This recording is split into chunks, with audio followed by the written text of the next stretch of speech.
we started to discuss them, of course, with the Windows Phone perspective, but they have also the Xbox franchise. And in some ways, my question would be that when you think about Angry Birds, it started as a casual mobile game. So how do you see that in the context of their kind of more like a traditional, if you wish, gaming platforms and evolution there? Yeah, so for us, we have a big focus on kind of like the traditional and kind of like these legacy console platforms as well. So we don't think consoles are like a huge growth opportunity, but they're there, and we deal with that. And we just hired Petri Järvilehto, who used to work for Remedy, so he did Max Payne, and he was involved in making Alan Wake and all of that.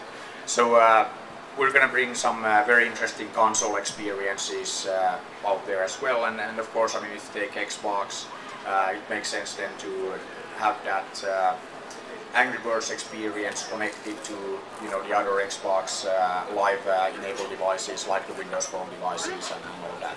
So, but yeah, to answer the kind of question of what the experience will be like, I mean, maybe we throw in another dimension there. So now it's 2D, wow, and then it's like amazing 3D and stuff like that. So we've been looking at that as one thing, but of course the consoles have massive horsepower compared to the current smartphones.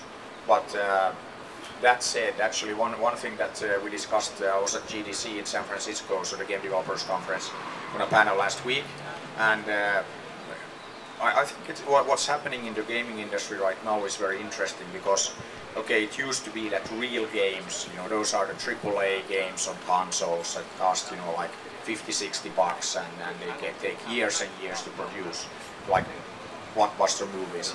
And I think that center of gravity has really shifted, so it's now clearly in mobile. That's where most of the innovation, most of the growth is. Consoles are really a dying breed, I think. And a good example, and again, can't do one of these without mentioning Apple and the iPad. So you've seen the lines, now outside the stores here. I don't know if they're real or if they hired actors or whatever, but and I saw a lot of iPads 2 here as well. But interesting is that they launched that a year ago, or less than a year ago.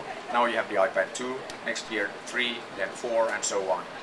Okay, we have... Or maybe 3 this year. Yeah, it might even be this year, yeah, who knows. But the thing is, it's very competitive, and then you have all the other tablets, all of that. I think that tablets are killing the consoles.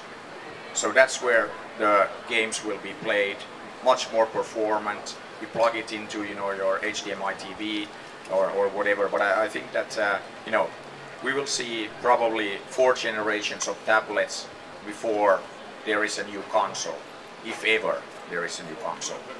Tero, do you agree that mobile gaming and tablets are going to make consoles a dying breed? Yeah, I think that the tablets will be actually a very big, and mobile will be actually impacting the market. But actually, one thing I don't agree with Peter is that you would be. I don't think you would actually really at home to plug in your tablet into the big screen TV.